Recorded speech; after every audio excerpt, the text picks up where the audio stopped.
అపోస్తలుల కార్యములు 24వ అధ్యాయము 24వ వచనం చదువుతున్నాను, వినండి. కొన్ని దినములైన తర్వాత ఫెలిక్స్ యూదురాలైన ద్రుసిల్లా అను తన భార్యతో కూడా వచ్చి పౌలును పిలిపించి క్రీస్తునందలి విశ్వాసమును గురించి అతడు బోధింపగా వినెను. ఫెలిక్స్ యూదురాలైన ద్రుసిల్లా అను తన భార్యతో కూడా వచ్చి పౌలును పిలిపించి క్రీస్తునందలి విశ్వాసమును గురించి అతడు బోధింపగా వినెను. ఈ ఫెలిక్స్ ఒక చాలా గొప్ప అధికారి, చాలా గొప్ప అధికారంలో ఉన్నవాడు. అసలు చెప్పాలంటే పౌలు యొక్క భవిష్యత్తును నిర్ణయించే స్థితిలో ఉన్నాడు. పౌలు దగ్గర తీర్పు తీర్చడానికి వచ్చాడు. అలాంటి పౌలు మాటలు వినాలని ఆశ పుట్టింది. అతని భార్య పేరు ద్రుసిల్లా. ఆమె ఒక యూదురాలు, ఇతడు ఒక అన్యుడు. ఒకవేళ భార్య చెప్పిందేమో, ఏమండి ఎప్పుడు చూసినా కసుబుస్సం అంటున్నారు, ఎప్పుడు చూసినా మీ ఉద్యోగపు ఒత్తిడిలో ఉన్నారు, మీ పరిపాలనలో ఉన్న సమస్యలు మిమ్మల్ని తినేస్తున్నాయి, కొంచెంసేపు ఏమైనా చక్కటి మాటలు విందాం, దేవుని మాటలు విందాం, మనసుకు నెమ్మది కలుగు చేసే మాటలు విందాం. ఆ పౌలు ఉన్నాడు చూడండి, ఆయన గురించి చాలామంది చెప్పుకుంటున్నారు. ఆయన ఇప్పుడు చెరసాల్లో ఉన్నాడు. కొంచెం ఆయన పిలిపించండి, విశ్వాసమును గురించిన కొన్ని మాటలు చెబితే మనకు కొంచెం మనశ్శాంతి దొరుకుతుంది. ఏంటంటే ఎంతమందికి తెలుసు, ఇలాంటి సభలకు వచ్చినప్పుడు, దేవుని మాటలు వింటున్నప్పుడు మనకు తెలియకుండానే మన హృదయాలలో ఉన్న గుబులు, దిగులు, పోరాటం, ఒత్తిడి, స్ట్రెస్, టెన్షన్ అంటారు చూడండి, వాటన్నిటి నుంచి మనకు ఉపశమనం కలుగుద్ది. అందుకే కదా సరదాగా చాలామంది కాలక్షేపణ కొరకు ఆటలు చూస్తారు. ఇదిగో ఈ రోజుల్లో చవకబారు హాస్యం ఏంటంటే జోక్స్ అంటే చాలామందికి ఇష్టం. కాసేపు నవ్వుకోవటం అంతే. అయ్యో, ఆ నవ్వినంతసేపే అసలు బాధ తీరద్దా? ఆ నవ్వినంతసేపు తెలియదేమో, కానీ అయిపోయిన వెంటనే మళ్ళీ ఇంటికి పోవాలా. నిన్నే భార్య గొడవ పెట్టుకుంది, ఇవాళ ఏం చేస్తుందో. ఆ భార్య నిన్నే తాగొచ్చాడు, ఇవాళ ఏం తాగి వస్తాడో. ఏంటండి బాబా, దేవుడు ఇల్లు ఇచ్చాడు ఎందుకో తెలుసండి? సమాధాన నిలయంగా ఉండటానికి. ఒక పిట్ట ఎక్కడ ఎగిరినా, గాలి తుఫానుల్లో చిక్కుకున్నా, ఆ ఎండలో ఎగిరినా, ఆ గింజల కోసం ఎటు తిరిగినా, సాయంకాలం అయ్యేటప్పటికి పిట్టలు ఏం చేస్తాయండి? గూటికి చేరతాయి. దానికేం బిల్డింగ్ లేదు, కాంక్రీట్ బిల్డింగ్ లేదు, ఫ్లాట్స్ లేవు. ఓ చిన్న ఏమంటారు దాన్ని, గూడు కట్టుకుంది అంతే, ఆ పుల్ల మొక్కలతో. అక్కడికి రాగానే ఆ నైట్ దానికి ఒక విధమైన ధైర్యం, నా గూటికి నేను చేరాను, ఇక్కడ నేను సురక్షితంగా ఉంటాను. దేవుడు మనకిచ్చిన గృహాలు, పిల్లలు పొద్దున్నే స్కూల్కి వెళ్తారు, ఇంటికి వచ్చేటప్పటికి అమ్మ ఉంటుంది, నాన్న ఉంటారు. అమ్మ నాన్నతోటి నా బాధలు చెప్పుకోవాలి, స్కూల్లో జరిగిన సంగతులు చెప్పుకోవాలి. పురుషుడు ఆఫీస్కి వెళ్ళి అలసిపోయి అక్కడ తిట్లు తిని వాళ్ళ బాసుల దగ్గర బుర్ర హీట్ ఎక్కేసి ట్రాఫిక్లో భయంకరంగా డ్రైవింగ్ చేయలేక వాడిని తిట్టుకుంటూ వీడిని తిట్టుకుంటూ ఇంటికి వస్తాడు. ఎందుకు గూటికి చేరేది? ఇంటికాడు భార్య కాస్త మంచినీళ్ళు ఇస్తుంది. టీ ఇస్తారా? మంచినీళ్ళు ఇస్తారమ్మా? ఏది ఎవరు అక్కడ ఉన్నాయి తాగిపో అంటారంటే ఇప్పుడు ఇంటికి వెళ్తే ఏంటండి అలసిపోయారు. ఇంతకుముందు పైడి చెంగుతోటి భర్త చెవడ పెడితే తుడిచేవాళ్ళంట. ఇప్పుడు చెవడ పెడితే తొడవరు సరిగదా, ఏం తెచ్చావు అని అడుగుతారంట వచ్చానంటనే. నేను పొద్దున్న ఏదో చెప్పాను కదా, నాకు ఎర్రచీర కొనుక్కురమ్మని కొనుక్కురాలేదా, నువ్వెందుకు కొనుక్కొస్తావులే, నేనెందుకు గుర్తుంటావులే అని మళ్ళీ పెద్ద రభస అయిపోతుంది. మీలో ఎలా ఉందో నాకు తెలియదు కానండి, మీ ఇంట్లో యేసయ్య ఉంటే అక్కడ సమాధానం ఉంటుంది. యేసు ప్రభువు ఎక్కడుంటాడో అక్కడ ఎవడి గురించి వాడు ఆలోచించుకోడు, ఒకరి గురించి ఒకరు ఆలోచిస్తారు. భర్త గురించి భార్య ఆలోచిస్తుంది, భార్య గురించి భర్త ఆలోచిస్తాడు. అప్పుడు ఒకరి అవసరతలు ఒకరు తీర్చుకుంటారు, ఇద్దరి కొరతలు తీరుతాయి. ఈ లోకంలో సాతాను అనేవాడు ఒకడు ఉన్నాడండి. మీకు ఏమైనా తెలుసా వాడు? అబ్బే అస్సలు తెలియదండి అంటారేమో అనుకున్నాను. వాడు ఎందుకు తెలీదు, వాడు మా బెస్ట్ ఫ్రెండ్ అయితే అన్నాడు ఒక ఆయన. ఎవడంట బెస్ట్ ఫ్రెండ్ అంట వాడు? సాతానుగాడి తలంపులు వాడి ఆలోచనలతోటే ఉన్నవాడు. ఎప్పుడు చూసినా సెల్ఫిష్ ఫెలో అండి.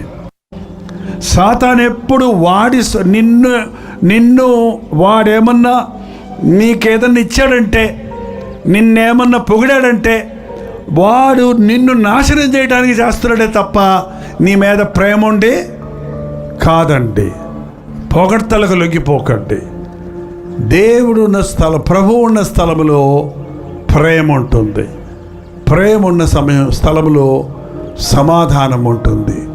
మీ గృహం పరలోకానికి నమూనాగా భూలోకంలో దేవుడిచ్చిన చిన్న పరలోకంగా ఉండాలి. హల్లెలూయా. ఒక సహోదరు చెప్పారు, అట్లీస్ట్ మీరు యేసయ్య బిడ్డలైతే మీ ఇంట్లో నుంచి అరుపులు కేకలు కాదు, ఇంటిలో భయం కాదు, ఒకళ్ళు చూస్తే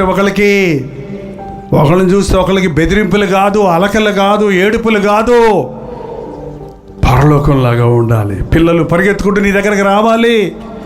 భార్యాభర్తల మధ్య అన్యోన్యత ఉండాలి. ఒకరి గురించి ఒకరు ఆలోచించుకోవాలి, ఒకరికొకరు సహాయం చేసుకోవాలి, ఒకరినొకరు ప్రేమించాలి. బయట గొడవలు ఎన్నైనా ఉంటాయి, ఇంటికి వచ్చేటప్పటికి వాటిని ఇంట్లో తీసుకురాబాకండి, గుమ్మంలో వదిలేసి తీసుకురండి. మీ ఆఫీస్ గొడవలు ఇంట్లో ఎందుకు చెప్పు, అక్కర్లా. పక్కింటి వాళ్ళకి ఎందుకమ్మా, వచ్చినంటేనే అలాగే చెప్తావు, మీ ఆయనకి చెప్తావు. మెడ్రాస్ సెంట్రల్ జైల్లో నేను సేవ చేశాను. జైలుకి వెళ్ళి సేవ చేయడానికి వెళ్ళే ఉండమండి. ఒక ఆయన చాలా డీసెంట్గా ఉన్నాడు, మంచి ఆఫీసర్, ఆయన మంచి ఎడ్యుకేటెడ్ డీసెంట్గా ఉన్నాడు. ఆయన లైఫ్ ప్రిజన్మెంట్లో ఉన్నాడు, దిగాలుగా కూర్చొని ఉన్నాడు. ఏంటి సార్ ఏమైంది, మీరు ఏం నేరం చేశారు మీరు అడిగితే, మేము కంపెనీలో పనిచేస్తున్నామండి, మేము అందరము కొలీగ్స్మి, ఒక క్వార్టర్స్లో ఉండేవాడిమి. ఒకరోజు నేను ఫ్యాక్టరీ నుంచి అలసిపోయి వచ్చాను. నేను వచ్చేటప్పటికి నా భార్య చాలా కోపంగా ఉంది. ఏంటమ్మా అని అడిగితే, ఆ పక్కింటి ఆయన భార్య నా మీద గొడవకు వచ్చింది. ఏదో చిన్న గొడవలు అవన్నీ ఇప్పుడు ఎందుకులేండి, నన్నంటే అంది, మిమ్మల్ని అనిందండి అని బాగా కోపం. అసలు అలసిపోయి వచ్చాడు కదా. ఆ పక్కింటి ఆమె ఏం చేసింది, ఆయన అప్పుడే వచ్చాడు డ్యూటీ నుంచి అలసిపోయి, ఆమె ఎక్కించింది ఈమె మీద, ఈమె ఎక్కించింది ఆయన మీద. ఇద్దరు ఒకేసారి బయటకు వచ్చాడు. ఏరా అంటే ఏరా అనుకుంటూ వచ్చాడంట. ఆ వచ్చేటప్పుడు ఏదో అక్కడ ఆ కత్తి ఏదో ఉంటే కత్తి పట్టుకొని వచ్చాడు ఇతను. ఆ కోపంలో ఉద్రేకంలో వాడిని పొడి చేశాడు, చచ్చిపోయాడు. ఏమైందండి ఇప్పుడు? క్షణికమైన కోపం అండి. భార్య ఇచ్చిన ప్రేరేపణ వల్ల నేను వెనక ముందు ఆలోచించకుండా ఏదో తమాషాగా అన్నట్టుగా ఇట్లా అన్నాను. వాడేమో తగళ్ళు కూడా స్థలంలో తగిలింది, చచ్చిపోయాడు. వాడేమో చచ్చిపోయాడు, నేనేమో ఇప్పుడు ఎవరో చెప్పుకుంటారు వీళ్ళిద్దరు, ఎవరిద్దరు ఎంత భయంకరం. ఇంటికి వచ్చేటప్పటికి బయట గొడవలు తీసుకురాకండి, ఇంటి గొడవలు తీసుకురాకండి. గుమ్మంలోనే ప్రార్థన చేయండి, మీ ఇంట్లో ప్రార్థన పెట్టండి. కుటుంబ ప్రార్థన ఉందా మీ ఇంట్లో? కుటుంబ ప్రార్థన చేసుకోండి. మీ భర్తకు మీరు ఇచ్చే మంచి సలహా, దేవుని వాక్యం విందామండి, ప్రార్థన చేసుకుందామండి. ఈ రోజున అనేక గృహాల్లో ఎప్పుడైనా సరే అండి, ఇంట గెలిచి రచ్చగలవమన్నాడండి. ఇంటిలో సమాధానం ఉంటే ఆ పురుషుడు కానీ స్త్రీ కానీ, మరి ముఖ్యంగా ఆ ఇంట్లో పెరిగే బిడ్డలు కానీ ప్రవీణులు అవుతారు. ఇంటిలో సాతానుకు చోటిస్తే బయట ప్రపంచంలో నువ్వెంత ఆరిదేరిన వాడివైనా నీకు మనస్సుకు నెమ్మది దొరకదు. భార్య జ్ఞానవంతురాలైతే కుటుంబాన్ని కట్టుకుంటుందండి. జ్ఞానవంతురాలు తన ఇల్లు కట్టును, మూఢురాలు తన ఇల్లుని తన చేతులతో ఓడబెరుకును. ఒక చైనీస్ సామెత ఉంది, ఏమనంటే భార్య విధేయురాలైతే భర్త ఆమె గీసిన గీటు దాటడు. ఏంటంట? భార్య విధేయురాలైతే భర్త ఆమె గీసిన గీటు దాటడు. భార్య గయ్యాలైతే, చెప్పండి అమ్మా, ఫిలప్ ద బ్లాంక్స్, ఆయన ఇంటికి రాడు, వచ్చినా తాగొస్తాడు. ఎందుకయ్యా తాగుతున్నావు అన్నాను ఒక ఆయన్ని. నా భార్య అంటే నాకు భయం అండి అన్నాడు. భార్య అంటే భయం అంటే తాగడం ఏంటయ్యా అన్నాను. తాగితే ధైర్యం వస్తుందని అన్నాడు. అదేం ధైర్యం? మీ విధేయతతో ప్రేమతో కుటుంబాన్ని కట్టుకోవచ్చు. ఈమె స్థితి కూడా సరిలేదు, కానీ ఈమె యూదురాలు కనుక కొంచెం ఆశ ఉంది కాబట్టి తన భర్తను మార్చుకోవాలని ఆశపడిందో ఏమో, మనస్సు నెమ్మది కోసం పిలిపించుకుంది పౌలుని. పౌలు పాస్టర్ గారు ఈ రోజుల్లో పాస్టర్ గారు లాంటోడు కాదండి ఆయన. ఈ రోజుల్లో పాస్టర్ గారులు మీకే తెలుసు, నేను చెప్పక్కర్లా.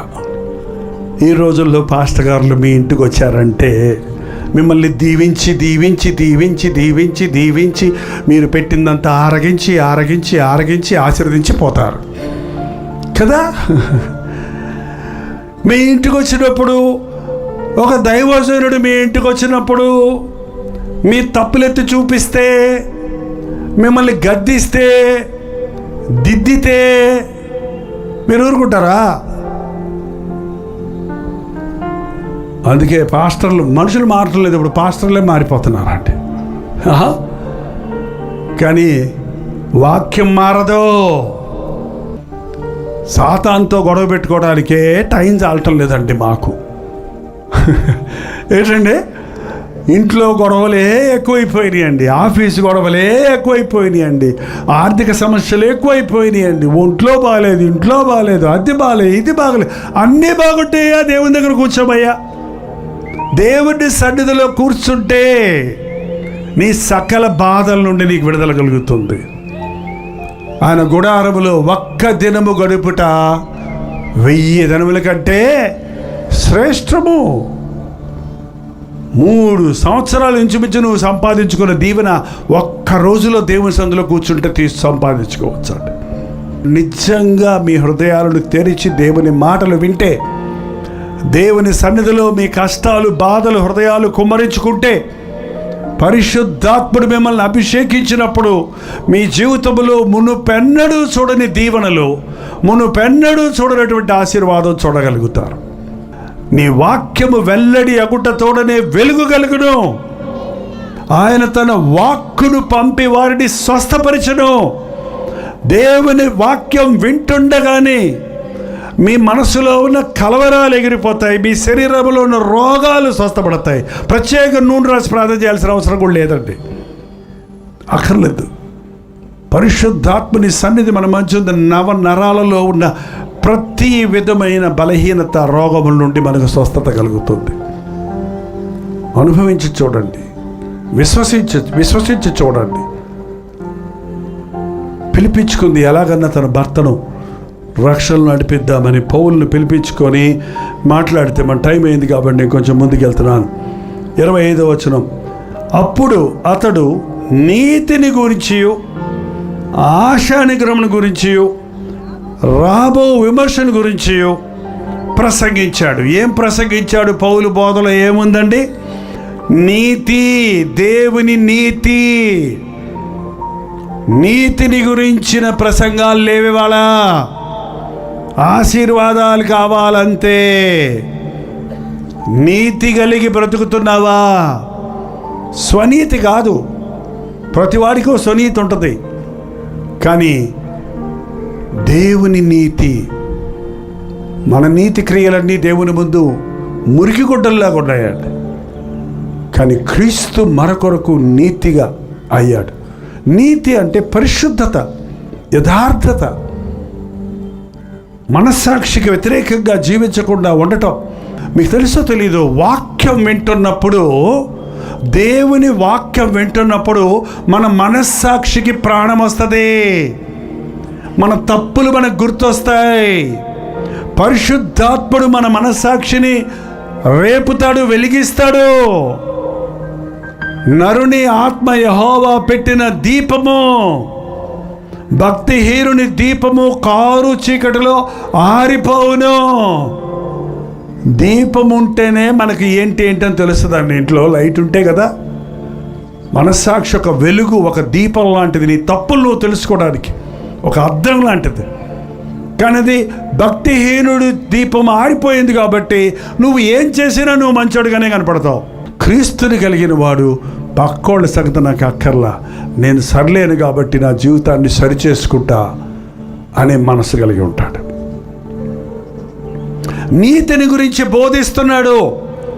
ఇక్కడ వాక్యం వింటున్నప్పుడు మీ స్థితి మీకు తెలియాలి, మీ పొరపాట్లు మీకు గుర్తు రావాలి. చచ్చిపోయిన మనసాక్షి ఉంటే, నిద్రపోతున్న మనసాక్షి ఉంటే మేల్కొల్పు కలగాలి. కాకినాడలో రోడ్డు మీద చిన్న మీటింగ్ పెట్టామంటే అంతా కొంచెం మామూలుగా బిందెలతో నీళ్ళు పట్టుకుంటారు కదా పైపుల దగ్గర. ఆ చిన్న ఇల్లులో ఉండేవారు. ఆ రోడ్ల మీద పెట్టా చాలా సంవత్సరాల క్రితం పెట్టి, ఆ రోజు ఎందుకో దేవుడు బూతు మాటల గురించి ఎక్కువ ప్రసంగంలో సగం భాగం బూతు మాటల గురించి చెప్పా. వాక్యంలో ఉంది కదా, మీ నోట బూతులైనను సరసోక్తులైన వట్టి మాటలు రాకూడదు అని. మీరు బూతులు ఆడతారా అని అంటే ఒకళ్ళు చూసుకున్నారు. వాళ్ళందరూ ఎందుకు చూసుకున్నారో నాకు అర్థం కాల. ఆ ఊర్లో ఆడిదేరిపోయిన బూతులన్నీ వాళ్ళ దగ్గరే ఉంటాయంట.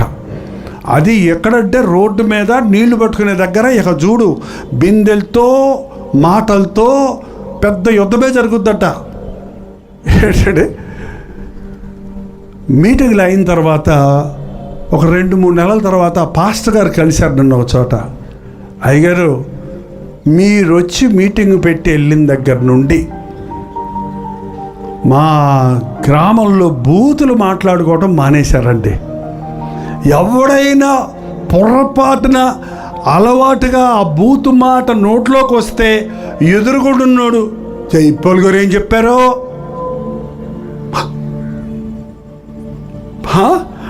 దేవుని వాక్యం ఏం చెబుతుంది అనగానే నోరు మూసేసేవారు అంటండి. ఎట్లా వచ్చిందా ఒప్పుకోలు? ఎట్లా వచ్చిందా జయం? నీ తప్పు నీకు తెలిస్తే కదండి దాంట్లో నుంచి విడుదల నీకు తెలిసేది.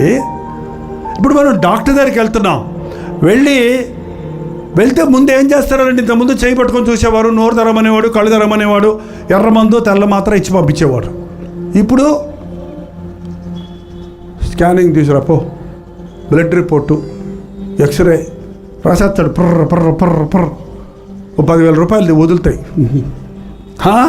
అవన్నీ చూసి ఏం లేదయ్యా నీకు, ఏం లేదు, ఈ విటమిన్ టాబ్లెట్ తినని 30 రూపాయలు టాబ్లెట్స్ పంపిస్తాడు. టెస్టింగ్లకి ఎంత? 10,000 మాత్రలంతా. ఎందుకోసం ఆ టెస్ట్ చేశాడు? నీకేం జబ్బో తెలుసుకోవటం పెద్ద కష్టం ఆయనకి. జబ్బు తెలిస్తే మంది ఇవ్వటం, మన తప్పేదో మనం తెలుసుకుంటే మనకు విడుదల పొందడం చాలా సులభం అండి. మన తప్పులు మనకు తెలియక, మన సంగతి మనకు తెలియక మనం కొట్టుమిట్లాడుతున్నామే. కానీ ప్రభు వెలుగు మనకు వచ్చినప్పుడు మన తప్పులు మనకు తెలుస్తాయి. దేవుని నీతిని గురించి మనం వింటున్నప్పుడు మనం ఎక్కడున్నాం, దేవుడు ఎక్కడ ఆశిస్తున్నాడు నన్ను, నేను ఎక్కడున్నాను అని నువ్వు తెలుసుకుంటావు. ప్రభువా నాకు సహాయం చేయమని ప్రార్థిస్తావు. నీతిని గురించి, ఆశా నిగ్రహముడి గురించి చెప్పాడు. ఒక క్రైస్తవుడు ఫలించాలి. మీరు ఎన్ని సంవత్సరాల నుంచి క్రైస్తవులో నాకు తెలియదు, కానీ నేను 50 ఏళ్ళ నుంచి క్రైస్తవుండి. క్రైస్తవుడు క్రీస్తులో ఎదుగుతున్నప్పుడు ఫలిస్తాడు. ఫలించినప్పుడు ఆత్మ ఫలమేమనగా ప్రేమ, సంతోషం, సమాధానం, దయాళుత్వము, దీర్ఘశాంతము, సాత్వికము, మంచితనము, ఆశా నిగ్రహము. నువ్వు యేసు ప్రభువు బిడ్డ అన్నప్పుడు నీ ఆశ దురాశగా ఉండకూడదండి. డబ్బు కోసం యేసు ప్రభువు నమ్ముకునే వాళ్ళు ఉన్నారండి. పొగడ్తల కోసం క్రీస్తును నేను ఎరగనని చెప్పి బొంకే వాళ్ళు ఉన్నారండి. అయ్యో, వారికి శ్రమ, ఆశా నిగ్రహం కలిగి ఉండాలని బోధిస్తున్నాడు పౌలు. మీ ఆశలన్నీ ఏంటో చెప్పండి, మేము అన్నీ అయి తీరేటట్టు ప్రార్థన చేస్తామని చెబుతున్నారు ఇవాళ బోధకులు. అమ్మా, నీవు కోరినట్లు నీకు జరుగును గాక. నేను ఇంటికి వెళ్తాడికి నాకు పెద్ద గొలుసు కావాలి, బంగారపు గొలుసు. ఎగదామని కోరికలు. మా పక్కింటి ఆయన అస్తమానం నా మీద గొడవకు వస్తున్నారు. నేను వెళ్ళేటప్పటికి ఆయన పక్షవాతం వచ్చి కొట్టుకుంటా ఉండాలి. ప్రభువా, ఇదే నా ఆశ నాయన. ఏం ప్రార్థనలండి? నీ పొరుగువాడి కోసం ప్రార్థన చేయమంటే, శత్రువు కోసం ప్రార్థన చేయమంటే, ఇలాంటి బుద్ధి లేని ప్రార్థనలు, పనికిమాలిన ఆశలు. నో నో నో నో, నీ ఆశ యేసయ్యలాగా ఉండాలి. ఏంటంటే మా ఆశ? క్రీస్తు కొరకు బ్రతకాలి, క్రీస్తు ప్రేమ నాలో చూడాలి, పరిశుద్ధంగా బ్రతకాలనే ఆశ, ఆత్మలను సంపాదించాలనే ఆశ, దేవుణ్ణి మహిమపరచాలనే ఆశ. నాకు తెలియదండి, నేను మాత్రం ఈ 51 సంవత్సరం ప్రభు రక్షించిన తర్వాత ఒకటే ఆశ నాకు. ఎక్కడికి వెళ్ళినా, ఏ ప్రయాణం చేసినా, ఏ మీటింగ్ పెట్టినా, ఏ టీవీ ఇచ్చినా, ప్రోగ్రామ్ ఇచ్చినా, ఒక మనిషిని ప్రభు దగ్గరికి రక్షించాలి, ఒక మనిషిని సిద్ధపరచాలి, పరిపూర్ణ చేయాలి, ప్రభు సాక్షులుగా నిలబెట్టాలి. అంతకు మించిన ఆశలు, మందిరాలు కట్టుకోవాలి, పెద్ద మందిరం కట్టాలి, నాదే పెద్ద మందిరం ఉండాలి అని నేను ఎప్పుడు అనుకోలేదు. అందుకే మాకు మందిరాలు లేవు, అద్దె స్థలాల్లోనే జరుపుతున్నాం. మెడ్రాసులో చిన్న మందిరం మాత్రం ఉంది, అంతే, ఎప్పుడో కట్టింది 20 ఏళ్ల క్రితం. అంతకు మించి మందిరాలు అన్ని ఊర్లో పెట్టేయచ్చు. నేను సభలో మీటింగులు, చర్చిలు పెట్టేయచ్చు, బ్రాంచ్లు పెట్టేయచ్చు. అది కాదు దేవుని ఉద్దేశం. ఏ సంఘంలో ఉంటేమయ్యా, యేసయ్య బిడ్డగా ఉండయ్యా, మీ సంఘానికి నువ్వు వెళ్ళమ్మా, దీవెనకరంగా ఉండమ్మా. దేవుని వాక్యం ఇక్కడేను, వెళ్ళి మీ సంఘంలో నీవు ఆశీర్వదించబడి ఇతరులకు మాదిరిగా ఉండు. దేవుని బిడ్డలు, దేవుని వాక్యం, దేవుని సొత్తు. నీకేంటి స్వార్థం ఇందులో? నిన్ను పిలిచిన వాడు దేవుడు. నువ్వు దేవుని కోసం బ్రతికితే ఆయన నామానికి మహిమ వస్తుంది. ఎంత గొప్ప రక్షణ ఉచితంగా ఈ రాత్రి మనకు ప్రభు ఇస్తున్నాడు. మీలో కొంతమంది రక్షించబడి ఉంటే మీ మనస్సాక్షి సరి చేసుకోనండి. దయచేసి స్థలం వచ్చండి, ప్రార్థన చేద్దాం. ప్రార్థన. పరిశుద్ధుడా, ప్రేమగల తండ్రి, ఒక్కసారి నీ బిడ్డలను చూడయ్యా. చేతులెత్తి ఆశతో నీ వారిని ఆదుకోవాలని భయపడకు, దిగులు పడకు. నేను నీ చేయి పట్టుకుని నడిపించదను, నిన్ను విడువను, ఎడబాయనన్నా వాగ్దానముతో వారిని నింపు నాయన. మా దోషములను కడుగుటకే, మమ్మల్ని నీతిమంతులుగా తీర్చుటకే, మమ్మల్ని పరిశుద్ధపరచుటకే, మమ్మల్ని నీ రాజ్య వారసులుగా చేసుకున్నటకే కదా ఆ కలువరి సెలవులో మా కొరకు యాగమయ్యావే. వందనాలయ్యా. నిన్నే నమ్ముకున్నానయ్యా. నీవే నా దేవుడవయ్యా, నీవే నా ప్రభువయ్యా. నీ కోసమే బ్రతుకుతానయ్యా, నీ మీదైనా ఆశయ్యా, నీతోనే నా జీవితం అయ్యా అని ఈరోజు ఎవరెవరు ప్రభుతో ఇక్కడ చెబుతున్నారో వారి ప్రార్థన ప్రభు వింటున్నాడని విశ్వసించండి. ఆయన చేతుల్లో చేయి పెట్టినప్పుడు విడిచిపెట్టిపోయేవాడు కాదు ఆయన. నా చేతిని నా 18 ఏళ్ళ యవ్వన కాలంలో ఆయన చేతికి అప్పగించాను. ఈ రోజు వరకు నన్ను నడిపిస్తున్నాడు నా యేసయ్య. హల్లెలూయా. నిన్ను నడిపిస్తాడు, నిన్ను దీవిస్తాడు, నిన్ను అనేకులకు దీవెనకరంగా చేస్తాడు. నేను పనికిరాను అనుకోవద్దు. నేనెందుకు పనికిరాని వాడిని, పనికిరాని దాన్ని అనుకోవద్దు. నా జీవితాన్ని పాడు చేసుకోవాలని కుమిలిపోతూ కూర్చోవద్దు. నువ్వు పోగొట్టుకున్నవన్నీ తిరిగి ఇచ్చేవాడు, నూతన బలాన్ని, నూతన శక్తిని ఇచ్చేవాడు ఆయన. నీకు కొత్త రూపునిచ్చేవాడు, కొత్త హృదయం ఇచ్చేవాడు, కొత్త జీవితం ఇచ్చేవాడు. నీ యేసయ్య ఎంత గొప్పడో తెలుసుకో. ఆయన చేతుల్లో నిన్ను నీవు పెట్టుకో. పరిశుద్ధుడా, ఒక్కసారి చూడయ్యా, ఏ గుండెల్లో నుంచి మూలుగులు వింటున్నావో వారిని ఆదుకో నాయన. యేసు క్రీస్తు నామములో అడుగుచున్నాను తండ్రి. మన తండ్రి అయిన దేవుని యొక్క ప్రేమయు, కుమారుడైన క్రీస్తు యొక్క కృపయు, ఆదరణకర్త అయిన పరిశుద్ధాత్మ యొక్క సహవాసమును కూడి ఉన్న మనందరికీ ఇప్పుడును సదాకాలము తోడై ఉండును గాక. ఆమేన్, ఆమేన్, ఆమేన్.